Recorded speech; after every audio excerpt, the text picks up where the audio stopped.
Welcome to Wild Florida and welcome to our exotic animal show. My name is Peter and I'll be introducing you all to a few exotic animals today.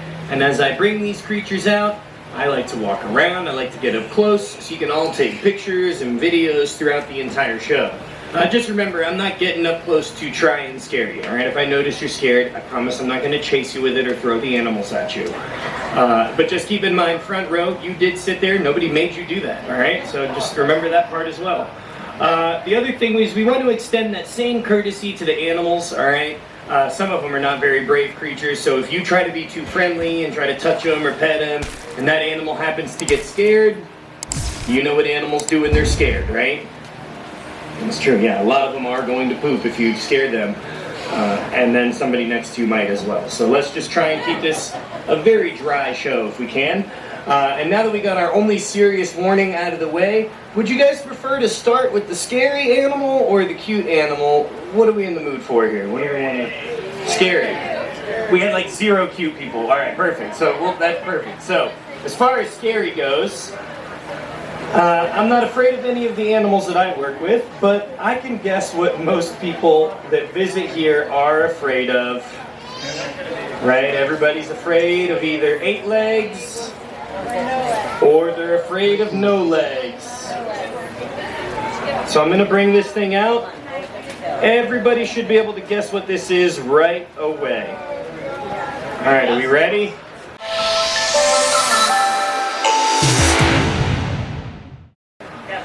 What is it?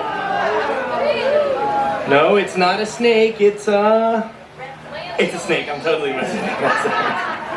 Alright, so this guy right here is known as the northern pine snake. Now, pine snakes are in the Pituophis genus. So if you're out west, you have these. They call them a bull snake. Some people call them a gopher snake. It depends on where you're from. But here, east of the Mississippi River, we have pine snakes. They spread from New Jersey all the way down to Georgia and Alabama, where they meet the Florida pine snake, and you can guess where that one's range extends all the way down into Florida. Now they're called the pine snake because they lived in the over 93 million acres of longleaf pine forest that used to extend throughout most of the eastern U.S. It was quite literally our redwoods here. But that was all cut down about 100 years ago, almost all of it, for the logging industry. So a lot of the animals that lived in those habitats have disappeared from the environment. And when it comes to snakes, it's kind of difficult to get people to want to get excited about their conservation. Everybody wants to save the charismatic, cute animals. Nobody wants to save snakes and insects. But they are just as important to us, especially snakes here in Florida. And here's why. Look, this guy's in the middle of the food web, so he gets eaten by everything. All right? Every predatory animal looks for these guys as a meal. And the reason why is a snake is not a very tough creature. All right? A bite from this snake would hurt about as bad as a bite from a fish with the same size head. Right? So, and then you also see it's moving around as if it's a boneless creature. It's only achievable by having over 300 very small, extremely fragile bones within their body. So a small child steps on this snake, it's dead. So that's why whenever you see a snake, once they notice that you're looking at them, they go to their favorite method of protecting themselves. Looking as scary as possible. That is why you will never find a snake in the wild that's going to behave itself like this one. They're going to hiss, they're going to rattle their tail, and then they'll do these bluffs. They're these very exaggerated, not accurate strikes that they want you to see. And I want you to keep this in mind, because snakes, as hunters, are very stealthy animals. If they want to bite something, it's fast, it's quiet, and deliberate. So anytime you see a snake making any type of commotion, it's afraid of you, and it's hoping that you'll leave it alone. And if you do that, I promise the snake isn't going to hunt you down and eat you. And when it comes to snakes, again, being in the middle of the food web means that everything below them that they eat is important because they remove a lot of pests that carry diseases. Most importantly, rodents. Now, we all know that rats can be eaten by snakes, but keep in mind that rats spread diseases that spread to us. And here in the United States, it's been proven that Lyme disease, a disease that's spread on ticks that go from deer to rodent to human, are increased in areas where people have killed off a lot of snakes. And that's why in the northeastern U.S., where the majority of the timber rattlesnake population has been killed off, they have record numbers of people catching Lyme disease. So just remember, killing snakes kills people in the long run. The only good snake is a live snake. So what should you do if you see a snake? I ask you take a bird watcher approach. All right, you know what that means. You see a cardinal fly and land in your yard, you don't run out there with the shovel and beat it to death, all right? If you see a snake in your yard, treat it like a bird. Oh, look, there's a snake. Guess what? It's going to continue on. It's not looking for people to hunt down and eat. It's just trying to find rodents, and if it's in your yard, it's trying to help you by getting rid of them. And if you have a snake in your yard this big, you've already lived together for between 3 to 10 years, and it hasn't killed you yet. So the day you notice it shouldn't be the last day of its existence. Just keep in mind how easy they are to live alongside. They want nothing to do with you. And with all that being said, you might be wondering, then how do people still get bit by venomous snakes? I mean, here in the U.S. alone, we have about 7,000 envenomations a year, every single year. Well, my guess is that it has to do with the demographic of people getting bitten by these snakes. Over 90% of which are men aged 14 to 40 that are under the influence of alcohol when they make it to the hospital for their anti-venom treatment. So more than half of those bites are above the waist. So that is 100% not an accident for trying to pick it up, kill it, grab it, whatever it may be. So just remember, when you guys see a snake, to just leave them alone, and remember what I said, take a birdwatcher approach. Now, I could talk about snakes all day, clearly I love these things, but you can see this girl, she's trying to wrap things up. So I'll put her back into her, I'm not used to anybody laughing at that, that was weird. I'll put this girl back in her home, and I'll bring out our next animal, who's actually another very important disease-removing creature from our environments, and that would be my good friend, Mr. Jimmy Talon. That's right. If you guys look in the back of the stage here, you'll see we have our Eurasian eagle owl, and Jimmy is a bird who really works whenever he wants to. So I'm going to go in there and ask him if he wants to come out, and if he does, then he's going to jump from his platform to his perch that's closer to the door, and then at that point, he'll climb onto the glove. Now, let's say I go in here and I ask Jimmy to come out, and he doesn't want to hang out. That's okay. It's just as entertaining for you guys to watch me getting attacked by a Eurasian eagle owl, so it's just as fun. So let's see what Jimmy wants to do here. Jimmy? Okay, we got the double eye blink here. He didn't wink at me. That's good. I'll try and translate what Jimmy's saying for you guys as I walk in. All right. The tail and the ears are up. Okay, that was a yawn. Are you tired, bud? These little chirps are him asking for food, and now he's hissing at me. We all know what that means, right? It means, I love you. All right, come on, Jimmy. Oh, and now he's hooting, actually. This is pretty cool. This is a call that you don't want to do to owls. It's a mating call. So, those of you hooting at the owls today, congratulations. You may now kiss the bird. All right. Kiss the bird first. Come on. Come on, Jimmy, come on. Okay, so look, buddy.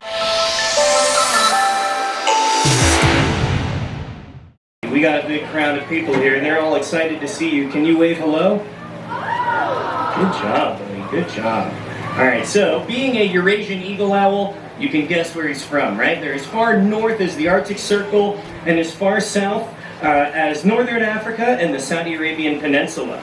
So these creatures don't really look for a specific habitat when they're looking for a home. They're just looking for a tall perch. It doesn't matter if it's a tree, the side of a cliff, the top of a building, they do not care, right? You often find them living right alongside people because it's very easy to hunt near us, because everywhere you find human beings, you find our best friend in nature, the rat, right? So these guys are great to have around because they eliminate a lot of those pests. But keep in mind, when it comes to our allies in nature, that you should never use a rodent pesticide for the reason that it poisons the food web, the entire environment, not just the rats. Everything eats rats. And then once you kill off the owls and hawks and all the other stuff that was eating the rats that you were poisoning, and then those rats build up an immunity, and all those other animals are gone, you have a serious rat problem. It happens every time. So when it comes to these creatures, don't make the mistake of thinking he's like every other owl that can only eat a rodent. These guys can eat quite large prey. In fact, the Eurasian eagle owl has been observed hunting and eating prey the size of a red fox. And the way they do that is by being the most powerful species of owl on the planet. You'll notice the very sharp talons there that most predatory birds have. But Jimmy has a grip strength between 500 to 700 pounds per square inch. So my finger and thumb here, he can crush those bones very easily if he wasn't in a good mood. But really what this comes down to is to show you that when they get into a fight, well, it's not really a fight. They just land on something, squeeze the vertebrae, and it's dead. The fight is over. And that's why nothing really messes with owls. But the main reason that there's no competition for them at nighttime, right? What else is flying around with owls? Pretty much nothing, okay? And the reason why is that silence, all right? Owls are completely silent when they're hunting.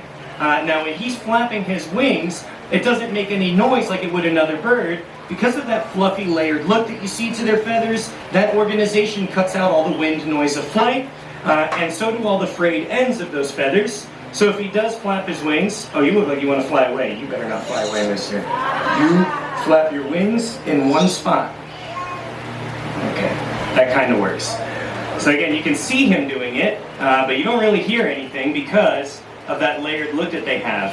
And that means that even if it's a cold winter night when sound travels the furthest, even if he is hunting something like a rabbit that are known for their great sense of hearing, it doesn't mean anything because he's not making any sound for that animal to hear anyways. So because of this reliance on their strength and on their silence, owls have never had to develop any type of complex problem-solving abilities.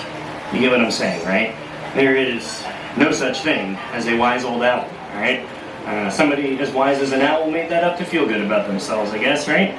But it really goes to show that these animals have been successful without intelligence. They've just been successful with strength, their silence, and that has been all that they've needed. So it goes to show that you don't really need to think too hard to be successful. Isn't that right, Jimmy? I know, look at the look on his face though, come on. He either looks like he knows the answer to every question in the world, or there's like 6 brain cells in there bouncing around like the DVD waiting thing. So we'll go ahead and put Jimmy back in his home, and I have time to bring out one last animal that Jimmy really hates and doesn't like to spend time with, so he has to go back into his home before I bring out my good friend Fluffy. And I just noticed that I didn't latch the door there, so we might have to take a peek in here for a second. Perch. Good boy. Alright, so I didn't notice Fluffy in the room, and I don't see him back here. Can we do a quick trick under the bleachers? I don't want to alarm anybody. But if this thing got out, we gotta find it quick. Alright, because they can cover a lot of ground. I'm seeing a lot of sandals at the Gator Park. A lot of sandals.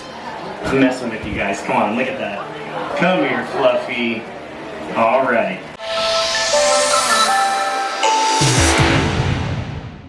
So this is my good friend Fluffy.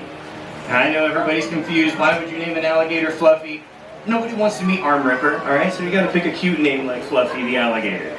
Now Fluffy is an American alligator. Remember that there are only 2 species of alligator left, the American alligator and the Chinese alligator. They're both very closely related to the caiman, as well as the crocodiles, gharial, and Tomistoma. And this group of reptiles is known as the Crocodilia. And the crocodilians are an ancient group that has a fossil record with a history going back over 240 million years. So remember guys, this is not a dinosaur, alright? It is way older than a dinosaur. It used to eat the dinosaurs, and it survived the meteor that killed them all, so way cooler than a dinosaur ever was, right? And today they survive the same way their ancestors used to, as an ambush predator that lives at the water's edge. And with every animal needing water for survival, they just sit back and eat delivery their entire lives. Animals offer their faces to the water's edge to take a drink, where these crocodilians can grab them, pull them underwater where they can hold their breath for over 2 hours, and then they'll either crunch them up and swallow them whole, or if they need to, they can rip animals into smaller bite-sized pieces. But if you're looking at an alligator, and you look at them in their native habitat, all around them you find animals that they can swallow in one bite. Turtles, fish, birds, frogs, snails, snakes, possums, armadillos, raccoons, and the reason why they have this big rounded snout is because it's better for them to have a big scoop for catching all those small prey animals than it would be to have a face shaped more like a crocodile's head, right? Now, a crocodile, they're the ones that have a much more pointed snout. And the reason why a crocodile has that point at their snout is so that a crocodile can kill something big and then rip it into teeny little bite-sized pieces that are very easy for them to swallow. And that's why you see them ripping apart wildebeest and zebra. So knowing that one of them can shred a water buffalo and then the other likes fishies and turtles, it sounds like crocodiles are a little deadlier than alligators, right? And you'd be correct in knowing that. Now look, alligators are not gentle, friendly creatures, but they don't go out there to hunt and eat people, all right? Crocodiles do, and that's why when you examine the amount of people killed by alligators versus crocodiles, that you have such a big difference. Alligators have killed a total of 36 people since 1970. So that's not even one person a year on average killed by the American alligator, where crocodiles kill and eat between 200 to 300 people every single year. Alright, so I think we all know right now which one we would rather go swimming with. And that is neither one. Nobody wants to say none or anything? Okay. Remember, opportunistic predators. So if you don't want to get killed, don't give them the opportunity to kill you. Alright? Out of the 36 people that have been killed by an alligator, 30 of them were in the water at nighttime. And now look, everybody's looking around going, what kind of a person goes in the water at nighttime? You already know the answer to this. Remember what I said about venomous snakes? Most people attacked by alligators are men aged 14 to 40 while they're under the influence of alcohol. So don't go in the water at nighttime and you're not going to get attacked by an alligator. The only other way to get attacked by an alligator is by approaching an alligator that's been fed by someone else. Whether you or someone feeds an alligator, all it takes is one piece of food. And they're going to remember for the next 60 to 100 years of their life, people equal food. And if they go up to somebody 5, 10, 20 years after you fed it, and that person doesn't have food, they're going to make food, right? So just remember, never feed a wild alligator. It's not a smart idea, especially because they prefer to hunt smaller prey. So if you feed a wild alligator, it's probably not attacking an adult. It's likely that it ends up attacking a small child, or even worse, it could attack somebody's dog, right? So just remember to never, ever. Parents laughed a little too hard at that. That was not okay, all right? So just remember, guys, don't feed them, don't swim with them, and the only way to make an alligator angry is by getting too close. So if you see an alligator, leave it alone, right? Now, most of you guys are not going to walk up to some big, giant, scary alligator, but keep in mind to respect the little baby alligators too, all right? When they're born, they're about that small. They're real cute, they're real adorable. You're going to want to get up close. Just use the zoom on your camera. Because if you get too close to a baby alligator, they get scared, and their only way of protecting themselves is to call for help. And we all know a bigger alligator is a lot scarier than that little baby. So as soon as you see a baby alligator, keep in mind that the adults are nearby. By the way, this one is not a baby alligator. Fluffy is about 4 feet long, and with the growth rate of 1 foot per year until they're 6, we can assume this alligator is about 4 years old. They move out of the nest by the time they're like 2 to 3 feet long, so about 2 to 3 years old. And the reason why is if you look at this alligator, he could very easily eat a fresh hatchling. So his parents don't want alligators that are too big around the younger siblings. So he has to move out by his 3rd birthday. And if he doesn't move out on time, his parents are going to kill him and eat him. Right? So kids, when you turn 18, you get a job. Right? You go to school, you get out of the nest. You don't know your mom and dad that well, right? But keep in mind one more time, you see a baby alligator, leave it alone. If you get too close and they start to call for help, you might want to pick up the pace. And for those of you that have never heard a scared baby alligator when they call for help, you'll hear it all the time at nighttime. You go out by the water's edge and you'll hear this sound. You ready? Help! You guys ever heard that? Okay. All right, now, it sounds like this. It's called the gator grunt.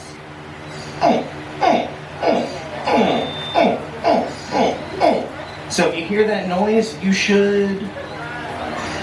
We have a 35% survival rate, that's it? Run, all right? Tell someone else to stop, drop, and roll if you're not a runner, okay? As long as you leave these guys alone, they're not hunting and eating people, all right? There's more than 5 million alligators in the U.S. right now, most of them right next to people. So if they wanted to eat someone, they could eat a person every day, right? And are they doing that? Definitely not. They're way too lazy. They'd much rather just swim in the water, eat some small bite-sized food, and then lay in the sun and work on their tan. Isn't that right, Fluffy? He's like falling asleep the way I'm rocking him like a baby. I know, look at him. He looks all cute and cuddly. He's all adorable. Everybody wants to hold him and hug him and kiss him. That is dangerous. You could get hurt. So we're definitely going to let you do it anyways. My good friends across the walkway let you meet Fluffy for free. And the only thing they ask is to take your picture, and it's because our insurance company wants a number at the end of the day of how many of you guys live. So other than that, thank you guys very much for hanging out with us. I know I had fun talking to you, and Fluffy wants to say one last thing. See you later, Alligator. Thank you guys very much. Good job, Fluffy. So thank you guys very much. Good job to Fluffy. If you did want to meet Fluffy, you can follow him right this way. If you're too scared to touch the alligator, that's what makes it funnier for everybody else. So just do it anyways, all right? And thank you guys again. We hope to see you at the next show as our 3 o'clock alligator feeding. Take care, everybody.